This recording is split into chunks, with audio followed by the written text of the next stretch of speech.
Hello বন্ধুরা, এই পৃথিবীতে যারাই এখন পর্যন্ত সফল হয়েছেন তাদের সবার মধ্যে একটা জিনিস খুব সাধারণ ছিল, যেটা হলো তারা সকলেই খুব ভোরে ঘুম থেকে উঠতেন।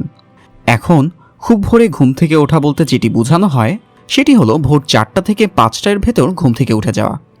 এই ভিডিওতে আমি ভোরে ওঠার কিছু নিয়ম বা কৌশল সম্পর্কে আলোচনা করব, কিন্তু তার আগে বলে রাখি, আপনি যদি এখনও এই চ্যানেলে সাবস্ক্রাইব করে না থাকেন তাহলে এখনই সাবস্ক্রাইব করুন এবং ভবিষ্যৎ ভিডিওগুলোর আপডেটের জন্য বেল বাটনে ক্লিক করুন। সাধারণত 5টা বাজার পর যারা ঘুম থেকে ওঠে তাদের দেরিতে ঘুম থেকে ওঠা ব্যক্তিদের কাতারে ফেলে দেওয়া যায়, তাই আমাদের উচিত 4টা থেকে 5টার ভেতরেই ঘুম থেকে ওঠা। এখন হয়তো অনেকেই বলবেন যে আমরা তো রাতে বেশিরভাগ সময় আমাদের নিয়মিত কাজে ব্যয় করি এবং রাতে কাজ করতেও বেশি পছন্দ করি, কিন্তু আপনার জেনে রাখা ভালো যে এই অভ্যাসটি খুবই ক্ষতিকারক এবং এটা বৈজ্ঞানিকভাবে পরীক্ষিত যে এটা খুবই মারাত্মক অভ্যাস। মনে করুন আপনি প্রতিদিন সকাল 7টা অথবা 8টায় ওঠেন। এখন সারাদিন আপনাকে অনেক ধরনের মানুষের সাথে চলাফেরা করতে হয়, অনেকের সাথে কথা বলতে হয়, কথা শুনতে হয়। এসবের মাঝে অনেক কিছুই হয়তো আপনার ভালো লাগে, আবার কিছু জিনিস হয়তো আপনার খারাপ মনে হয়। এতে দিন শেষে আপনার মন অনেকটা ক্লান্ত হয়ে পড়ে, যে কারণে আপনি যখন রাতে পড়তে বসেন আপনার ব্রেনের কর্মদক্ষতা মাত্র 50 ভাগেরও কম থাকে। আর আপনি যখন 50 ভাগেরও কম দক্ষতা নিয়ে কোনো কিছু করেন সেটা অনেক সময় দীর্ঘদিন স্থায়ী হয় না। কিন্তু যদি আপনি সফল হতে চান তাহলে আপনাকে সবটুকু দিয়ে অনেকদিন ধরে কাজ করে যেতে হবে। আর এটা মনে রাখা প্রয়োজন যে একমাত্র ভোরবেলায় আপনার 100 ভাগ কর্মদক্ষতা বজায় থাকে, কারণ 8 ঘন্টা ঘুমের পর আপনার মাথা একদম পরিষ্কার থাকে, কোনো শব্দ নেই এবং ওই সময় অন্যরা সবাই ঘুমে থাকে। তাই এই সময় আপনি পূর্ণ মনোযোগ সহকারে আপনার কাজগুলো করতে পারেন। আবার অনেক সময় এমন হয় যে আমরা ঘুমাই রাত 12টা অথবা 1টা কিংবা আরো দেরিতে। এ সময় আপনি যদি ভোরে জাগার প্রস্তুতি নিয়েও ঘুমান তারপরও আপনি উঠতে পারবেন না। তাই আমি এখানে ভোর 4টায় ওঠার কিছু কৌশল সম্পর্কে আলোচনা করব, যেটি আপনাকে খুব ভোরে ঘুম ভাঙাতে সহায়তা করবে এবং এটি অনেকটা প্রমাণিত কৌশল। প্রথম কৌশলটি হলো, আপনি যে মোবাইলে অ্যালার্ম দিয়ে রাখেন সেটি আপনার নিজের কাছ থেকেই কিছুটা দূরে রাখবেন।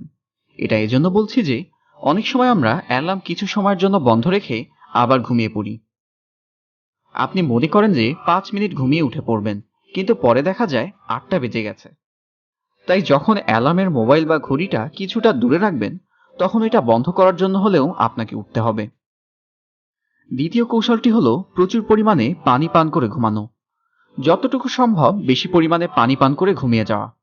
কমপক্ষে ঘুমানোর আগে 1 লিটার পানি পান করা উচিত, যাতে ভোরবেলা প্রকৃতির ডাকে আপনি ভোরে ঘুম থেকে উঠতে পারেন। কারণ ওই সময় আপনার বাথরুমে যেতে হবে এবং বাথরুমে যেতে যেতে আপনার ঘুম ভাব অনেকটাই চলে যাবে। মোট কথা হলো, জীবনে আপনাকে কিছু হতে হলে অবশ্যই আপনাকে ঘুম থেকে উঠতে হবে। আর এই জন্য প্রধান 2টি কৌশল হলো অ্যালার্ম ঘড়ি দূরে রাখা এবং ঘুমানোর আগে বেশি পরিমাণে পানি খাওয়া। আরেকটি গুরুত্বপূর্ণ জিনিস যেটি হলো, যাই হোক না কেন আপনাকে প্রতিজ্ঞা করতে হবে যে আপনাকে ভোরে উঠতেই হবে। হয়তো আপনি রাত 3টায় সিনেমা দেখে ঘুমিয়েছেন, তারপরও আপনার উচিত হবে অ্যালার্ম বাজার সাথে সাথে ঘুম থেকে উঠে পড়া। হয়তো প্রথম আপনার কষ্ট হবে, কিন্তু 2-3 দিন পর এটা ঠিক হয়ে যাবে, কারণ এরপর থেকেই আপনার রাত 10টার দিকে ঘুম আসা শুরু হবে এবং এটা একটা অভ্যাসে পরিণত হবে। আর যদি তাড়াতাড়ি ঘুমান তাহলে তাড়াতাড়ি উঠাও সহজ হবে। এটা বৈজ্ঞানিকভাবে প্রমাণিত যে নতুন কোনো অভ্যাস গড়ে তুলতে সর্বোচ্চ 21 দিন সময় লাগে। তাই আপনি যদি এই 21 দিন ভোরে ঘুম থেকে ওঠার অভ্যাস করতে পারেন তাহলে আপনার পরবর্তীতে ভোরে ঘুম থেকে উঠতে সমস্যা হবে না। আর জীবনে সফল হওয়ার জন্য অন্তত এই কষ্টটুকু আপনাকে তো করতেই হবে। তাহলে বন্ধুরা, আজকে এই পর্যন্তই। পরবর্তী ভিডিওতে আমি আরো নতুন কিছু নিয়ে হাজির হব তোমাদের কাছে। তাই পরবর্তী ভিডিওর জন্য এখনই সাবস্ক্রাইব করো এবং সাথে থাকো সব সময়।